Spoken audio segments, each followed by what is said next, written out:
So those who are interested, especially our guests and visitors who do not know, I mean who want to experience rice feeding, just go further.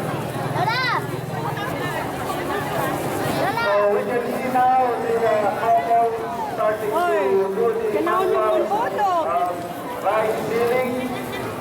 Manang-main. Manang-main. Prepare the rice balay. So ladies and gentlemen, we are now witnessing. So ladies and gentlemen, we are witnessing the actual event of the bayo or the bayo. So binabayo po nila yung balay para maging ma-separate yung rice and yung cover.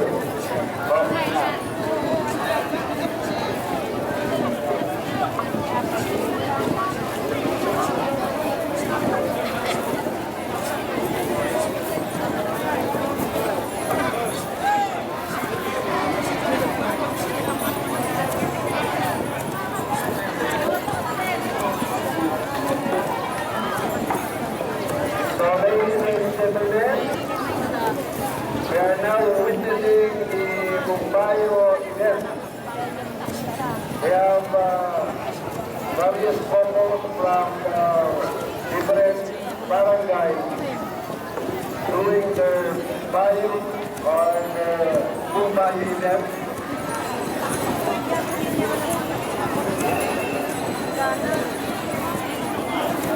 So we have alternating bounties by the man and the woman.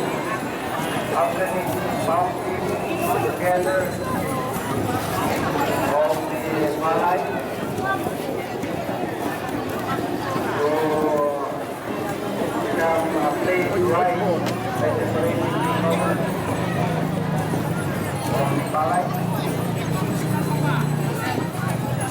Then one thing is now with initial winnowing mun-toop at Ifugao.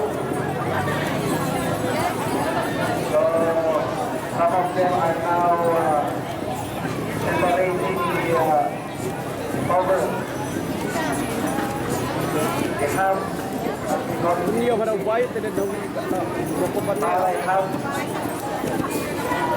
after that, we can now see the plate rice, plate for cooking. Using the rotating square windower, windower.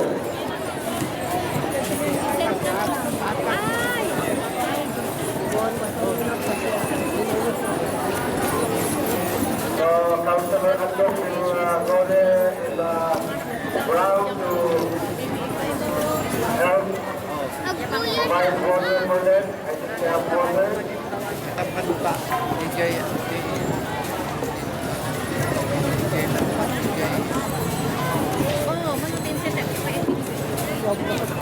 So, yun yung kuras.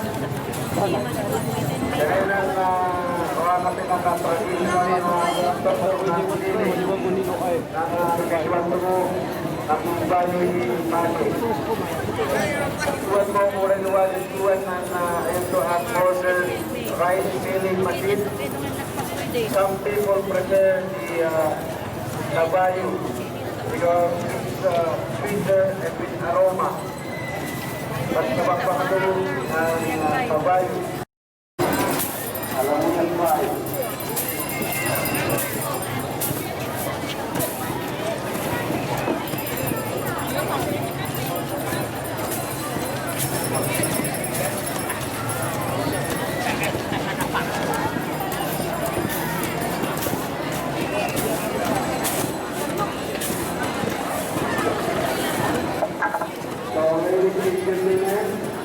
We are now using the actual event of the mun-tayo. The mun-tayo, as we call it in English, the manual rice milling. It has been done through the centuries as old as our cells. has been used by our forefathers to prepare the rice ready for cooking. So that's the dish that we are watching as old as the rice ceremony.